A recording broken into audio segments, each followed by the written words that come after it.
মরে যাওয়ার পরে তার কবরে পৌঁছতে থাকে। ইন্না মিম্মা ইয়ালহাকুল মুমিন মিন হাসানাতিহি বা'দা মাউতিহি, মানুষ মরে যাওয়ার পরেও যে 7টা জিনিস তার কবরে পৌঁছায় তার মধ্যে একটা হচ্ছে মসজিদান বানাহু, সে যে মসজিদ বানিয়ে গিয়েছে ওই মসজিদের সওয়াব। সুবহানাল্লাহ পড়েন। আপনি টাকা দিয়ে মসজিদ বানিয়ে দিলেন, ওই মসজিদে মুসল্লিরা নামাজ পড়ে, রোজাদাররা এসে ওখানে ইফতার খায়, তাহাজ্জুদ আদায়কারীরা তাহাজ্জুদ পড়ে, তাদের সওয়াবের কমতি হবে না, কিন্তু তাদের সওয়াবের একটা পার্সেন্টেজ সওয়াব যে ব্যক্তি মসজিদ বানালো তার আমলনামায় আল্লাহ ঢুকিয়ে দেয়। এজন্য বেশি বেশি মসজিদ বানাতে রাজি আছেন? মানুষের চাই চাই চাই চাই স্বভাব একদিন শেষ হবে, তবে সেই দিন মানুষ দুনিয়ার উপরে নয় মাটির নিচে কবরস্থ হয়ে যাবে।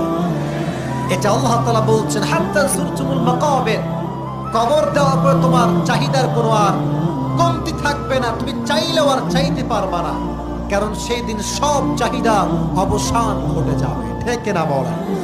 এবার আসেন, যেই মাটিতে আপনারা বসে আছেন, যদি আজকে আপনি মারা যান, ভোর রাতে এই মাটি খনন করে আপনাকে কবর দেওয়া হবে। বাগান বলার ঘটনা বলেছে, দুজন বন্ধু, একজন একটু গরিব সে বিশ্বাসী, আরেকজন ধনী সে অবিশ্বাসী। তাকে আল্লাহ তাআলা বিশাল বড় খেজুরের বাগান আর আঙ্গুরের বাগান দিয়েছে, বিশাল অনেক বড় বিজনেস ম্যাগনেট। এই সম্পদের অহংকার সে করত। সে প্রায় তার গরিব বন্ধুকে বলতো যে তোর চেয়ে আমার সম্পদও বেশি, সন্তানও বেশি, জনবল বেশি, লোকবল বেশি, অর্থবল বেশি, সব বেশি। অহংকারে তার পা মাটিতে পড়ত, আর সে আখিরাতে অবিশ্বাস করত। এবং সে বলতো যে এই সম্পদ আমারে বাঁচাবে, চিরকাল আমাকে স্মরণীয় করে রাখবে, এই সম্পদ কোনোদিন যাবে না।